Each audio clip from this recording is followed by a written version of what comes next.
Surat berapa? Surat 2. Mukadimah lagi.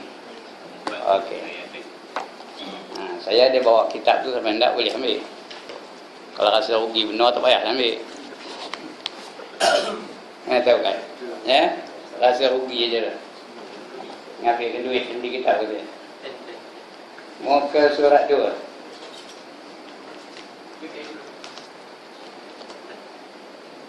Tak mana? Baris yang keempat. Ya. Wa sammaituha bil jawahiril mawhub. Ya tu. Okey. Ya. Baris yang keempat.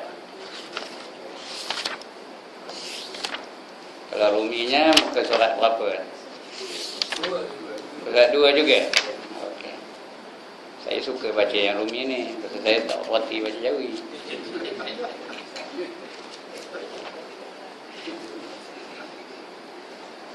Ya.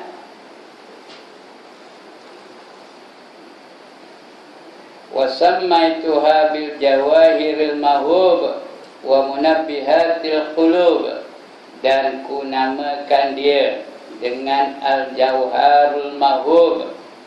Artinya permata yang tersimpan, permata yang diberi oleh Allah Taala.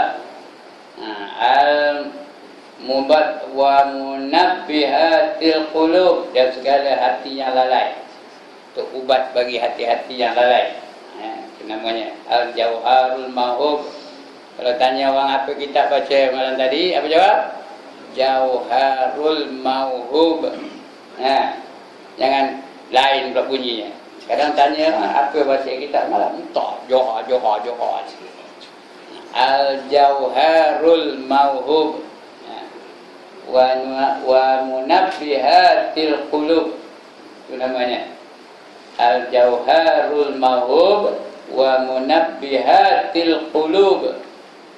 Artinya permata pemberian yang indah, permata yang indah-indah, dan menjagakan segala hati yang lalai. Mana hati-hati yang lalai itu digerakkannya, mudah-mudahan ya.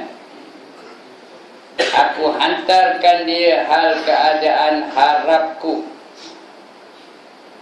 Mana ada lagi baju ya? Wada'tuha rajiyan minallahi an yakuna tazkiratan li nafsi wa nafi'atan lil qasirina min amsali. Aku hantarkan dia, artinya aku tuliskan dia, aku bagikan komen dia ni, hal keadaan harapku. Aku harap dengan aku nuliskan kitab ni pada komen, aku bagikan kitab ni pada komen baca, bahawa ada dia pengajaran bagi diriku. Yang pertama dia mengatakan mudah-mudahan kitab ni ada pengajaran bagi dirinya. Jadi siapa? Diri yang mengarang kitab ni. Siapa mengarang kitab ni? Syekh Ali bin Abdul Rahman Al-Kalantani. Al-Kalantani tahu tak? Dia datang dari Kelantan. Al-Kalantani. Tuan-tuan pun boleh je boleh bubuh hujung nama tu. Haji Zulkifli. Haji Zulkifli ni Al-Teluk Buluhi. Dia datang dari Teluk Buluh Al-Teluk Buluhi. Lagi tahu? Haji Hashim Al-Gopeng. Dia datang dari Gopeng Ustaz Yunus Al-Cenderyangi. Boleh lah. Lagi tahu tak? Haji Muhammad Isa Al-Malim Nawari. Bukan dia punya nama kan? Lambori. Lamborghini boleh. Ustaz Muhammad Rai Al-Tambuni. Dia orang Tambun boleh. Jadi harapan si pengarang kitab ini bahawa ia ada pengajaran bagi diri dia, diri yang menulis ni, Syekh Ali ni tadi. Ada kegunaan bagi dirinya, bagi pengajaran, dan memberi manfaat bagi orang yang singkat pendapat. Dia tak banyak pengetahuannya. Yang singkat pendapat daripada orang yang seumpama aku. Dia ni mengaku diri dia singkat pendapat, bukan yang pandai benar. Dia ni bukan reti benar, banyak yang dia tak tahu katanya. Tapi ngarang kita banyak benar pandai aku benar aku ni. Dengan macam kita pun tak reti. Itu beza antara pengarang-pengarang dengan kita yang dengar ni. Daripada bagi orang yang singkat pendapat daripada orang yang seumpama aku. Kerana firman Allah Ta'ala, wa zakir fa inna zikra tanfa'ul mu'minin. Wa zakir, berilah peringatan. Fa inna zikra, sesungguhnya memberi peringatan itu tanfa'ul mu'minin. Memberi peringatan itu memberi manfaat kepada orang-orang yang beriman. Artinya apa? Dan mengingatkan olehmu. Ini dia punya terjemahan di sini, wa zakir tu. Ingatkanlah olehmu, bagi peringatan, maka bahawasanya pengajaran itu memberi manfaat ia akan orang mukminin. Orang yang beriman akan dapat manfaat daripada pembacaan kitab ini. Kerana tajuk-tajuknya menarik sekali. Saya mula-mula baca kitab ini sampai tengah malam bacanya. Seronok macamnya. Dia very very intriguing. Tahu apa arti intriguing? Tak tahu dah asal menyuruh tak ngaji seorang putih ni. Very intriguing. Dia masuk ke dalam jiwa membaca ini. Dan lagi sabda Nabi SAW pada hadis yang sahih. Hadis sahih ini artinya hadis yang boleh dijadikan sumber hukum. Liyuballighish syuhada, liyuballighish syahidu minkumul ghaib. Hendaklah menyampaikan oleh orang yang hadir akan orang yang ghaib. Orang yang tak hadir pada malam ni, sekarang kita sampaikan pada dia. Isteri kita tak hadir. Ditanya dia balik dengan apa dia ajar ustaz tu, abang. Kabarkan apa yang kita belajar hari ni. Jangan entok, dah aku tahu kita. Balik baca ke depan dia. Pasal belajar itu bukannya kita aja wajib belajar. Apa hukumnya belajar ni? Fardu ain. Apa arti fardu ain?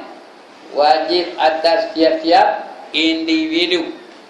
Isteri kita wajib, anak-anak kita wajib, cucu kita wajib, menantu kita wajib. Jadi dia tak hadir malam ni, kita sampaikan. Kita ngabur kepada mereka. Kita belajar bab ini ya. Karena ada hadis ni, hadis sahih ni tau. Dan lagi sabdanya sallallahu alaihi wasallam, man hafadha ala ummati arba'ina hadisa min amri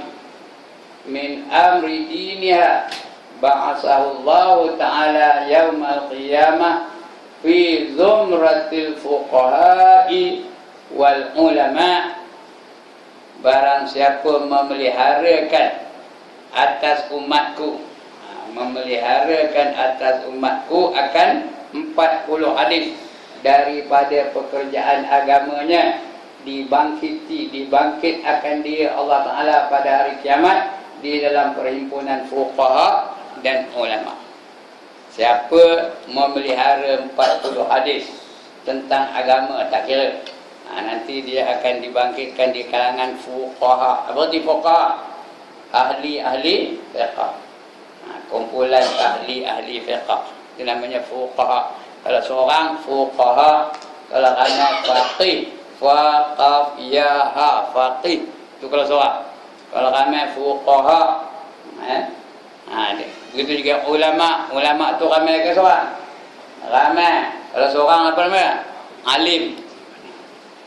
Dia akan terdiri daripada orang-orang yang alim atau orang-orang yang ahli fiqh. Itu fuqaha. Tapi syarat 40 hadis. Sebab itu tuan-tuan dan puan-puan, kalau kita pergi kedai-kedai buku, banyak tidak tajuk buku yang mengandungi 40 hadis. Ada tak? 40 hadis yang menceritakan akhir zaman, 40 hadis akhlak mulia. Lagi 40 hadis. Apa lagi? Hadis 40 pun ada. Sini ada baca kan hadis 40? Tak ada. Matan Arba'in. Ada 40 hadis. Ni. Hadis ni kalau nak diingat semua beratus-ratus ribu. Aku tak lalu lah. Kalau tak lalu 400,000 tu 40 pun jadilah. Mana-mana 40 hadis yang kita pelihara. Kita sampaikan kepada masyarakat. Nanti besok kita dibangunkan di kalangan orang-orang ahli fiqh dan juga ulama-ulama. Itu dia. Jadi sebab itu hadis ni bukan kita saja-saja tolak tepi begitu aja, nak dihayati sungguh-sungguh. Belajar sungguh-sungguh, faham maknanya sungguh-sungguh, amalkan sungguh-sungguh dan kembangkan sungguh-sungguh. Sebab banyak benda buku yang 40 hadis tentang ini, 40 hadis gini, 40 hadis ini. Memang 40 hadis kan berdasarkan hadis inilah. Baik. Dan pada satu riwayat, wa kuntu lahu yaumal qiyamati syafi'an wa syahida. Dan adalah aku baginya pada hari kiamat mensyafaatkan dan mensaksikan. Kita dapat syafaat dari Rasulullah sallallahu alaihi wasallam. Siapa tak nak syafaat angkat tangan. Apa arti syafaat? Pertolongan, bantuan dari Rasulullah sallallahu alaihi wasallam. Ya, di hari kiamat esok banyak bantuan dari Rasulullah. Ya, yang pertama namanya syafaatul kubra. Syafaat yang besar. Ya. Sebab orang di padang mahsyar tu dah tak lalu lagi nahoknya. Matahari sejengkal dari kepala, peluh ada yang sampai apa kepala. Kemudian panas pula terik tu. Dia pun dah kena matahari, peluh tu panas ke sejuk? Panas ke sejuk peluh tu? Menggelegar.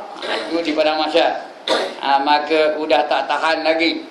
Kita minta supaya dihisap awal, dibicarakan awal, jangan tangguh-tangguh. Dah tak tahan lagi dah, masuk neraka lah.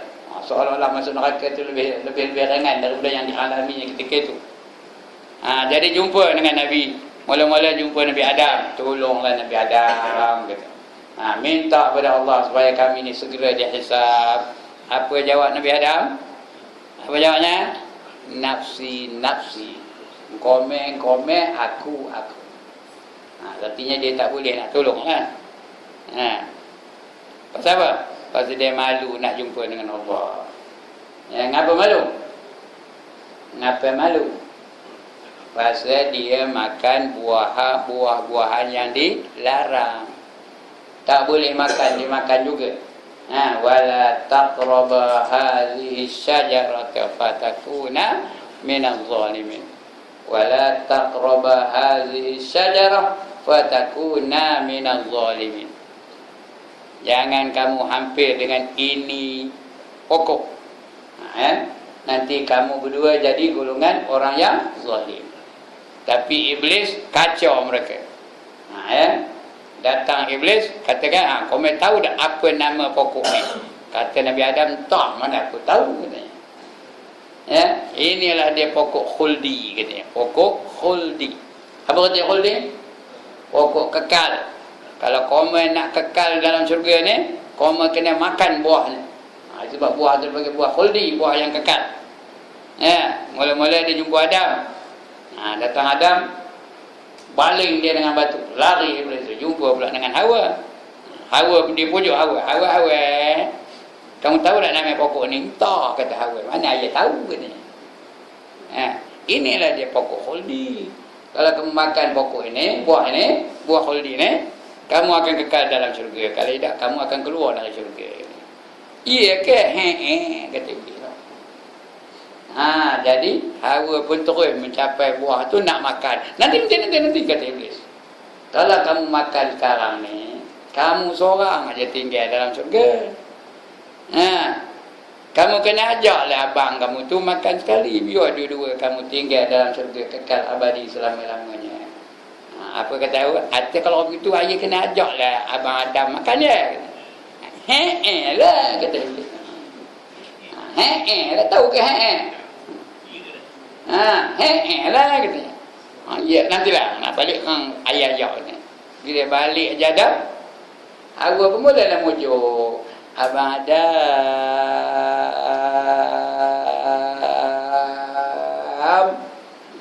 Ya, Adam bila dengar itu lenyo jadinya. Tahu ke lenyo? Udah lenyo. Marilah kita sama-sama makan buah ni, nanti kita kekal dalam syurga. Iya, kat mana kamu tahu, kata dia Adam. Tadi ada orang ngapa pada aku, ya. Dia tak ngapa ke iblis, ngapa dia. Ya. Jadi Adam pun kena pujuk, apa buat? Apa buatnya? Dia pun makan bersama-sama dengan Hawa. Bila makan aja habis lucut pakaiannya. Telanjang bulat Adam dan Hawa di dalam syurga tu. Cari daun-daun kayu untuk menutup auratnya. Kerana dia malu nak jumpa dengan Allah tu, dah dia tak boleh nak menolong kita. Itu yang katakan nafsi. Tak boleh Adam tolong. Kita pun minta kepada Nabi Nuh. Apa kata Nuh? Nafsi. Kamu, aku. Rupanya Nuh pun malu nak jumpa dengan Allah sebab dia mendoakan supaya kaumnya binasa kerana tak mau menyembah Allah Ta'ala. Dia merajuk, dia minta doa dengan Allah supaya dibinasakan kaumnya. Panjang ceritanya. Saya tak cerita Nabi Adam. Carilah sendiri, bacalah tafsir. Tak nak baca tafsir, baca kitab yang bernama Qisasul Anbiya. Ataupun Qisasul Anbiya. Kisah Nabi-Nabi. Tahu? Nak tanya ke tak? Nak tanya lagi tak? Nak tanya lagi tak? Tanya dia. Mana dapat? Ya. Kisah Nabi-Nabi, Qisasul Anbiya namanya. Tanda baca buku moden, Kisah Nabi-Nabi, ada yang modennya, tulis Rumi ada, Kalau tak tahu baca Jawi. Tapi Yunus dia ngajar Jawi, dia pandai baca Jawi, tak apalah. Kalau tak tahu baca buku Kisah Nabi-Nabi dalam Al-Quran, 25 orang Nabi ada tu. Bukan mahal benar, RM10 je. Qisasul Anbiya. Banyak cerita Nabi-Nabi situ.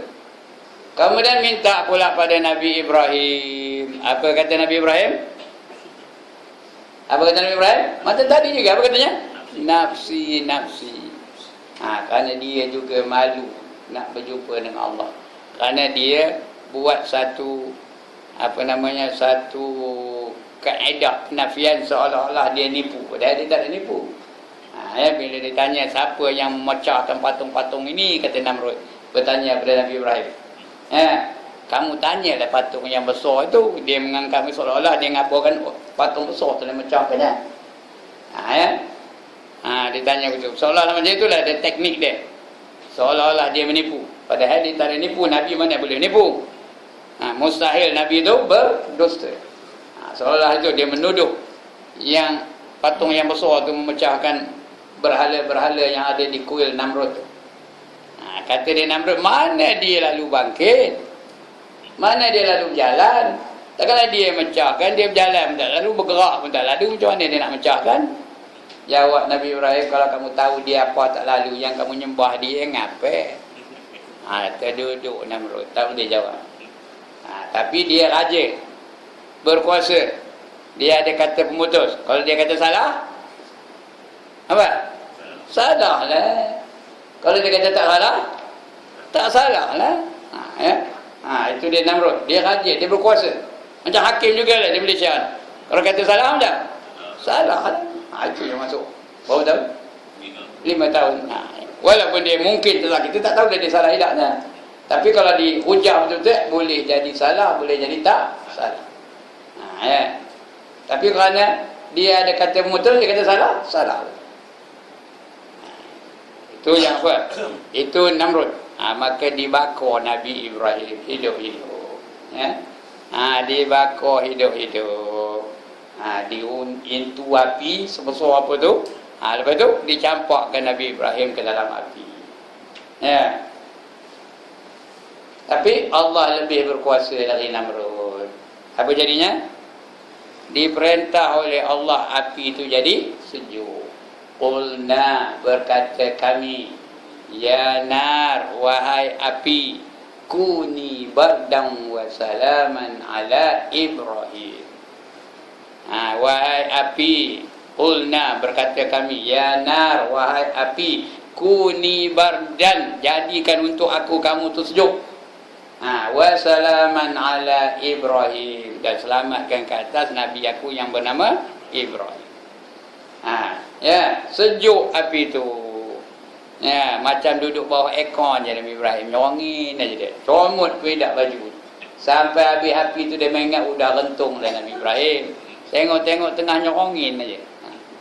Ya, tak ada sikit apa pun. Jadi itu jampinya tuan-tuan. Kalau kena api jampi dah tu. Qulna ya narukuni bardam wa salaman ala Ibrahim. Nak ala Ibrahim ya, bukan ala Arifin, tak ada. Walaupun Arifin yang nak buat tu, jangan buat ala Arifin, tak boleh. Mesti ala Ibrahim juga. Qulna ya narukuni bardam wa salaman ala Ibrahim. Jangan ala Yunus, tak ada. Masuklah dalamnya, dah baca tu. Masuk dalam api tu tau. Apa pula? Masuklah kalau yakin. Ya. Kalau yakin masuklah ke dalamnya, tapi akidahnya mesti nak akidah macam akidah Nabi Ibrahim. Akhlaknya mesti nak macam akhlak Nabi Ibrahim. Ibadahnya mesti nak ibadah macam Nabi Ibrahim.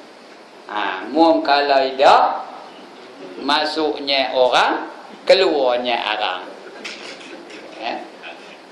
Qulna ya narukuni bardam wa salaman ala Ibrahim. Ya, tak dapat Ibrahim tu membantu. Tak adalah syafaat dari Nabi Ibrahim. Jumpa pula Nabi Musa. Nabi Musa pun kata apa? Nafsi, nafsi juga. Kamu, aku. Sebab Nabi Musa juga malu nak jumpa dengan Allah Ta'ala. Kenapa? Kerana dia nombok tentera Firaun mati. Sekali tumbuk mati tau. Nombok sulung. Mati. Ya. Ini ada siapa guru silat sini? Adakah sekali tumbuk mati? Sapuk fikir ada nombok mati? Mana ada? Ya, Mike Tyson ada. Jenuh gigit telinga, tak juga mati-mati. Ini sekali tumbuk mati. Sebab itu dia malu nak jumpa dengan Allah. Minta pula dengan Nabi Isa. Nabi Isa pun kata apa? Nafsi, nafsi. Kamu, aku. Kata, pasal apa? Nabi Isa pun malu nak jumpa dengan Allah Ta'ala. Mengapa? Kerana kaum dia mengatakan dia anak Tuhan. Jadi sudahnya dah tak ada tempat lain jumpa dengan Nabi Muhammad sallallahu alaihi wasallam. Nabi Muhammad pun berdoa kepada Allah dan dikabulkan doanya, maka kita jadi umat yang pertama yang dihisab. Walaupun patutnya kita jadi umat apa? Umat yang terakhir. Kita ni umat yang terakhir. Patutnya kita last dihisab, tapi kita langgar queue. Kita jadi umat yang pertama dihisab. Itu namanya syafa'atul kubra. Syafaat yang besar. Selain daripada itu, ada lagi syafaat Nabi.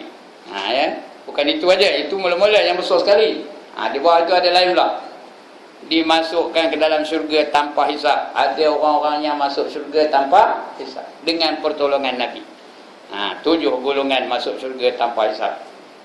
Yang pertama Rasul-Rasul. Yang kedua Nabi-Nabi. Yang ketiga sahabat-sahabat besar. Yang keempat wali-wali. Kita masuk dah tak wali-wali masuk tak? Masuk ke kita ni?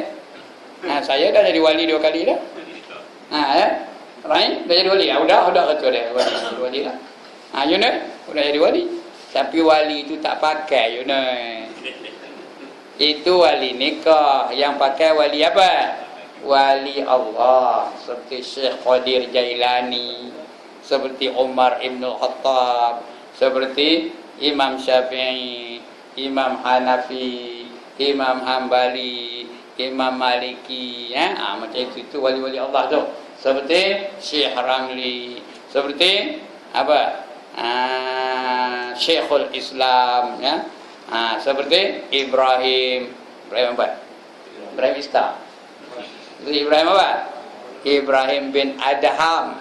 Itu wali-wali Allah. Itu nombor 4. Nombor 5 yang masuk syurga tanpa hisab, selain daripada wali-wali Allah, sahabat besar dah kan orang yang mulai Nabi, Rasul, Nabi, sahabat-sahabat besar, wali-wali Allah. Yang kelima, para mati syahid, orang yang mati syahid, syuhada, orang yang mati syahid. Itu nombor 5. Yang keenam, orang yang sangat sabar, orang yang sangat sabar. Dia apa saja malapetaka yang menimpa dia sabar. Wa basyiris sabirin. Siapa yang sabirin tu? Allazina idza asabathum musibah, ujungnya apa? Qalu inna lillahi wa inna ilaihi raji'un. Apabila ditimpa oleh musibah, mereka berkata inna lillahi wa inna ilaihi raji'un. Sesungguhnya kami datang dari Allah dan kepadanya lah kami akan dikembalikan. Itu orang sabar. Pahala orang sabar tu Allah jamin dah. Innama yuwaffas sabirun ajrahum bighairi hisab. Sesungguhnya pahala orang-orang yang sabar itu tak dapat nak dinilai berapa banyaknya. Banyak benar pahala. Ini syafaat Nabi. Itu yang keberapa? Orang sabar itu yang keenam ya. Yang keenam kelima? Yang keenam. Yang ketujuh, orang-orang yang sangat miskin tetapi redha dengan kemiskinan. Itu tak ada sini. Depan saya ni tak ada. Ada yang miskin benar? Nak makan minta apa, nak makan lepas ni ada? Tak ada. Ini orang mana? Mungkin orang Bangladesh, mungkin orang Nigeria, mungkin orang Burma, orang Rohingya di Burma tu, mungkin orang di Syria, mungkin orang di Gaza, tahu Gaza? Di Palestin sana. Itu orang situ lah. Tapi redha dengan kemiskinan. Mereka itu nanti masuk syurga tanpa hisab. Inilah dengan syafaat Nabi Muhammad lah, dapat masuk syurga tanpa hisab. Yang ketiga syafaat Nabi itu, dia di dalam syurga ditempatkan di tingkatan yang tertinggi di syurga. Dapat pangkat tinggi di syurga. Dapat pangkat muqarrabin, dapat pangkat siddiqin, dapat pangkat illiyin, dapat pangkat apa lagi? Muflihun, dapat pangkat ashabul yamin di syurga tu ya. Walaupun ibadahnya tak seberapa, tak layak. Di antaranya orang yang membantu golongan ashabul a'raf. Tahu ashabul a'raf? Golongan yang 50%, 50%. Yang bila ditimbang, pahala dan dosanya sama timbang, sama berat. Nak masuk syurga tak cukup pahala. Nak masuk neraka tak cukup dosa. Jadi terhegih-hegih di atas titi siratal mustaqim. Namanya ashabul a'raf. Apa artinya ashabul a'raf? Golongan tengah-tengah. Merayu-rayu dia kepada ahli syurga, tolonglah komen, bagi aku satu pahala supaya aku berat kebajikan aku. Berdasarkan ayat Quran ni tahu. Fa amma man saqulat mawazinuh fa huwa fi 'ishatir radiyah. Barang siapa berat timbangan kebajikannya, maka dia sentiasa berada di dalam keredaan Allah. Arti keredaan Allah di mana? Dalam syurga lah. Wa amma man khaffat mawazinuh, barang siapa ringan timbangan kebajikannya, fa ummuhu hawiyah, dia akan dimasukkan ke dalam neraka yang bernama hawiyah. Jadi orangnya itu terhegih-hegih di atas siratul mustaqim. Masuk syurga penyedap, masuk neraka penyedap. Minta pahala dari ahli syurga, tolonglah komen, bagi aku satu pahala. Ahli syurga ketika itu kedekut, pedulinya mereka, jenuh Yunus, tolonglah bagi aku satu pahala Yunus. Kata dia ahli tu, Yunus tengah meluk bidadari. Peduli kan ya? Lantaklah kamu cerit. Rupanya ada golongan yang menolong mereka, iaitu orang yang masuk syurga ngam-ngam aja. Tahu apa ngam-ngam? Ya Allah, ngam-ngam apa? Cukup-cukup je pahalanya dia masuk syurga. Dia pula bagi. Oleh kerana kemurahan hati orang jenis ini, diberi mereka tingkatan yang tertinggi di syurga. Walaupun ibadahnya tak seberapa. Itu syafaat Nabi. Yang ke berapa entah-entahlah. Selain daripada itu, syafaat Nabi ialah mengeluarkan orang yang masuk neraka daripada neraka dan dimasukkan ke dalam syurga dengan syafaat Nabi sallallahu alaihi wasallam. Nak kata nak yang ni? Nak kata tak? Nak. Maknanya jadi nak masuk neraka dululah. Itu syafaat Nabi. Ya, selain daripada itu orang yang kekal dalam neraka. Seperti pak saudara Nabi, namanya apa? Abu Talib. Dia kekal dalam neraka kerana mati tak nak mengucap dua kalimah syahadah, walaupun dia yakin, walaupun dia membantu Nabi dalam perjuangannya, tapi nak mati suruh mengucap tanda, dia malu dengan kaumnya. Maka ulama mengiktiraf dia sebagai yang kafir.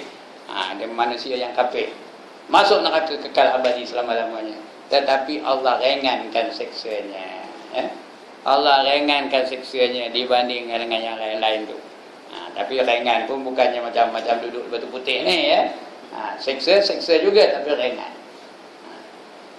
Lagi apa jemaah Nabi?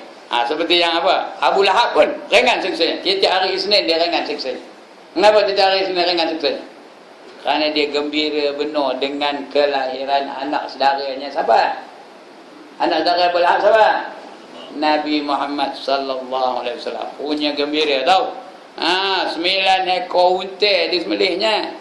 Lepas tu dibagi-baginya daging-daging unta tu 9 ekor tu bagi kepada masyarakat Quraisy. Kerana gembira benar dengan kelahiran Nabi. Anak saudara dia. Seronok benar dia. Tapi bila Nabi Muhammad isytiharkan dirinya sebagai Nabi, siapa orang yang pertama menentang dia? Siapa dia? Abu Lahab juga. Jadi kita ada tak yang orang itu? Ada tak orang itu? Bila mulut Nabi gembira benar, marhabannya menderin-derin bunyinya. Lepas itu seronok benar berlarak dah tu. Tahu berlarak?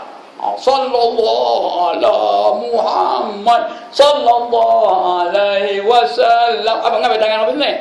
Megang sepanduk. Gembira benar. Tapi bila orang nak laksanakan hudud, dia yang menentang nombor satu. Serupa tak dengan perangai Abu Lahab? Diam je dia tak berani jawab ke? Serupa ke tak? Serupa tu. Jadi dengan syafaat Nabi tu ya. Ringan siksanya di neraka walaupun dia kekal dalam neraka. Itu di antara syafaat-syafaat Nabi ya. Baik. Dan adalah aku baginya pada hari kiamat yang mensyafaatkan dan yang mensaksikan. Aku jadi saksi. Nabi Muhammad jadi saksi ya. Sebab itu tuan-tuan bila dengar je Nabi Muhammad hendaklah dijawab dengan apa? Sallallahu alaihi wasallam. Kerana apa? Nanti kita mengharapkan syafaat dari Nabi Muhammad sallallahu alaihi wasallam. Dan pada satu riwayat yang lain dia katakan baginya masuk olehmu daripada barang mana pintu syurga yang kau kehendaki. Apa dia? Apa dia? Dapat apa? Barang siapa memelihara apa dah? 40 hadis tadi ya. Dari mula tadi. Hadisnya tu. Barang siapa memelihara 40 hadis, kemudian daripada pekerjaan agamanya, hadis tu mesti ada kait-mengait dengan agama Islam. Dibangkitkan Allah Ta'ala pada hari kiamat dalam perhimpunan fuqaha dan ulama tadi ya. Dan riwayat lain masuk dia ke dalam syurga dari pintu mana yang dia kehendaki. Pelari hafal 40 hadis. Kalau boleh hafal lah, kalau tak boleh baca aja setiap malam 40 hadis. 40 hadis ini. Banyak buku 40 hadis menceritakan akhir zaman. Hadis 40 ada. 40 cerita, 40 hadis akhlak mulia pun ada. Ya. Banyak lagi. Jadi pelihara 40 hadis tu. Nanti boleh masuk syurga melalui mana-mana pintu yang kamu kehendaki. Syurga ada berapa tuan-tuan? One more time. Syurga ada berapa? Ya Allah komen. Syurga ada berapa semua? Seorang tak sudah 3 kali nanya ni? Syurga ada berapa? 10? 7? Kurang lah tu. Syurga ada 8. One more time. Ya Allah, yang itu pun kena ajar juga kan. Ini asas ni. Syurga ada berapa? 8. One more time. Syurga ada berapa? 8. Yang pertama namanya Darussalam. Tadi ada dah minta Darussalam. Dengan tu imam tadi ada minta Darussalam. Allahumma antas salam wa minkas salam wa ilaika ya'udus salam fayyina rabbana bis salam lagi wa adkhilnal jannata Darussalam. Tu nama satu syurga, Darussalam. Yang kedua namanya Jannatun Naim, syurga yang penuh dengan nikmat-nikmat. Yang ketiga namanya Jannatun Adnin, Ain Dal Nun, Adnin. Yang keempat namanya Jannatul Firdaus, Jannatul Firdaus. Yang kelima namanya Darul Khuld, negara yang kekal, nikmat yang kekal, segala-galanya yang kekal. Yang keenam namanya Darul Jalal. Ada orang nama Jalal tak? Itu nama syurga tu, Darul Jalal. Ya. Yang ke berapa dah? Yang ketujuh Darul Qarar, Qaf Ra Alif Ra, Darul Qarar. Yang kedelapan Jannatul Ma'wa, bukan Ma'wa ya, you know, bukan Ma'wa, apa? Ma'wa. Min alif hamzah waw ya, tak ada titik. Jannatul Ma'wa itu 8. Ndak yang mana? Ndak yang mana? Ya Allah, ndak yang mana? Semua dah ndak. Macam kita ada banyak rumah, sini ada, sana ada, kan senang. Ya, tak payahlah nyewa homestay. Rumah banyak. Ya, tiap-tiap syurga tu ada maligainya. Itu sebab banyak kita baca Qul Huwallahu Ahad. Kenapa? Kerana barang siapa membaca Qul Huwallahu Ahad 11 kali, Allah akan binakan untuknya satu mahligai di syurga. For every 11 times you recite the Suratul Ikhlas, Allah akan binakan satu mahligai di syurga. Ya. Jadi tengah menang-menang tu apa salahnya? Bismillahirrahmanirrahim. Qul Huwallahu Ahad, Allahus Samad, lam yalid wa lam yulad wa lam yakul lahu kufuwan ahad. Ya. Cukup 11 kali satu mahligai. Ada pun ada tak 11 kali agak-agak? Dalam hidup ada tak 11 kali? Kalau tak ada aja yang malas benar pun. Baca 11 kali ya. Tapi baca betul-betul. Quran kena baca betul-betul. Ikut hukumnya. Cakap Melayu tak ngapa, boleh baca mana-mana pun cincai-cincai aja. Ya. Quran tak boleh. Cakap Melayu ada hukum kan? Saya hendak ke cenderiang. Ada bunyi tu? Saya hendak ke Sungkai. Ada? Itu cakap Melayu tak ada hukum. Nantaklah. Tapi Quran tak boleh. Kena ikut apa? Ikut hukumnya. Warattilil Quran tartila. Bacalah kamu Al-Quran dengan tartil. Jangan macam orang kenduri aja. Bismillahirrahmanirrahim. Qul huwallahu ahad, Allahus samad. Betul ke? Qul huwallahu ahad, Allahus samad. Betul ke? Ini guru tajwid depan saya ni tau. Pakar tajwid depan saya ni. Betul ke? Qul huwallahu ahad, Allahus samad. Betul ke? Wasal pun tidak, waqaf pun tidak. Kalau waqaf, qul huwallahu ahad, tarik nafas lain, Allahus samad, itu waqaf. Dia ada hukum belakang tu. Kalau nak wasal macam mana? Qul huwallahu ahadunillahus samad. Ya, baru betul. Ada qalqalah tu, Allahus samad. Sebab itu kalau kita pergi orang kenduri baca qul huwallahu ahad, Allahus samad, habiskan berat aja. Kalau pulut, habiskan pulut je. Ya. Fatihah mobil juga, Ar-Rahmanir-Rahim, Maliki Yaumiddin, betul ke? Mana kena tu imam ni? Ya. Ar-Rahmanir-Rahim, Maliki Yaumiddin, betul ke? Wasal pun tidak, waqaf pun tidak. Patutnya Ar-Rahmanir-Rahim, tarik nafas lain, Maliki Yaumiddin.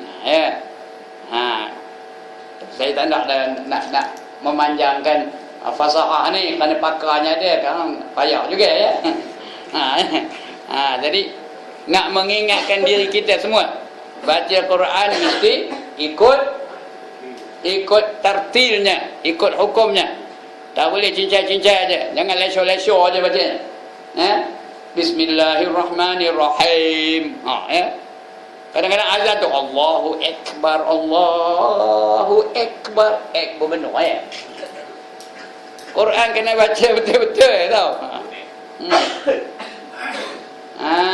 Selawat dan apa? Boleh dipanjang, boleh dipendekkan. Yang panjang dipendekkan, yang pendek dipanjang tentang apa? Ya, sallallahu ala Muhammad, sallallahu alaihi wasallam. Mat tu pendek ke panjang? Kalau patut ukur hukumnya. Min dal di atas mat ke min alif dal. Kalau min alif dal boleh dia panjang, dia mat harif li sukun boleh 2, 4 dan 6 harakat. Ini min dal di atas mat. Patutnya sallallahu ala Muhammad. Ya, tapi tak sedap. Yang sedapnya nak panjang juga. Tak ngapa, tak ada berdosa. Selawat tak ngapa. Marhaban. Marhaban lagi teruk. Marhaban lagi teruk. Ada ke orang marhaban ikut tajwid? Mana ada? Marhaban. Mar tu dah panjang. Patutnya mirro di atas mar. Tapi patut marhaban tak sedap bunyinya. Dia nak marhaban. Ya hano, ada ya hano pergi. Dia ya nur. Mana ada ya hano tapi tak ngapa, tak ada berdosa. Ada dalam kitab ni tau. Ya hano, ada no pula patutnya nur. Rohol, ada roh pula. Rohol ini marhaban mar. Sikit keteruknya tu. Tak ngapa. Marhaban tak ngapa. Tidak berdosa tau. Ada dalam kitab. Itu sebab rajin datang kuliah subuh di sana, di Masjid Jamik tu. Ya. Ada cerita bab itu. Bab summak namanya. Bab lagu-lagu. Berlagu dalam Islam. Ada. Ini tuang aja. Pagi-pagi tuang, tak nampak muka pun. Lepas subuh tak apa dia buat. Sana tu Sabtu dan Ahad ada yang dia kuliah subuh. Tapi tak nampak muka dia pun. Ya. Quran tak boleh. Marhaban tak ngapa. Lebih-lebih lagi apa? Robannya lagi lah teruk. Ya Allah. Ya. Siapa belajar robannya lah tu? Tak tahu kan? Ini Aipin ni. Dia belajar robannya tu. Sikit pun punya teruk punya pronunciation-nya. Ya. Minallah nohore johole kohobero. Apa benda ya? Ada nore johole kohobero. Patutnya narju kubro. Tapi kalau buat narju kubro tak sedap. Nak nohore johole kohobero. Ya? Tak ngapa. Itu hiburan dalam Islam. Memang diharuskan. Boleh tapi Quran no way. Rabbana atina fid dunya hasanah. Bila sebut hasanah tu tarik nafas lain. Wa fil akhirati hasanah, tarik nafas lain. Wa qina azaban nar. Wa qina azaban ada dengung tu ya. Tak nak dengar jawab tajwid ni, nak mengaburkan itu aja ya. Itu dia. Riwayat yang lain ya. Dan pada satu riwayat dikatakan baginya masuk olehmu dalam barang mana pintu syurga yang kau kehendak. Pasal apa ni melait lari ke situ tadi? Pasal baca qul huwallahu ahad 9 kali dapat apa? Dapat satu mahligai di syurga. Tapi syaratnya apa? Baca betul-betul ikut tajwidnya. Baru dapat satu mahligai di syurga. Minta maaf lah merayu-rayu sampai ke lain begini ya. Sampai ke marhaban begini. Obannya begini kali. Dan riwayat daripada Ibnu Abbas radhiyallahu anhuma. Ya. Ngapa radhiyallahu anhuma? Bila Ibnu Abbas, Ibnu Mas'ud, Ibnu Umar radhiyallahu anhuma. Ngapa huma? Kerana kedua-dua mereka Ibnu Abbas seperti anak si Abbas. Namanya Abdullah bin Abbas. Jadi dua orang. Mudah-mudahan dia tu diredai oleh Allah, Abbas pun diredai oleh Allah. Abdullah pun diredai, Abbas pun diredai oleh Allah Taala. Itu radhiyallahu anhuma. Ibnu Mas'ud pun begitu juga, namanya Abdullah bin Mas'ud. Mudah-mudahan Abdullah pun diredai oleh Allah, Mas'ud pun diredai oleh Allah. Ibnu Umar pun begitu, gelarannya Ibnu Umar, namanya Abdullah bin Umar. Mudah-mudahan Abdullah itu pun diredai oleh Allah, Umar pun diredai oleh Allah Ta'ala. Ya. Baik. Jadi radhiyallahu anhuma daripada Nabi sallallahu alaihi wasallam bersabda, "Hai Tuhanku, beri rahmat oleh kamu akan khalifahku." Kata apa? Khalifah itu siapa? Pemimpin dia lah. Maka sembah mereka itu, siapa khalifah engkau ya Rasulullah? Sabdanya, mereka yang datang kemudian daripada aku dan meriwayat mereka itu akan beberapa hadisku, mengajar mereka itu akan dia kepada manusia. Baik itu tuan-tuan yang ada reti baca-baca hadis.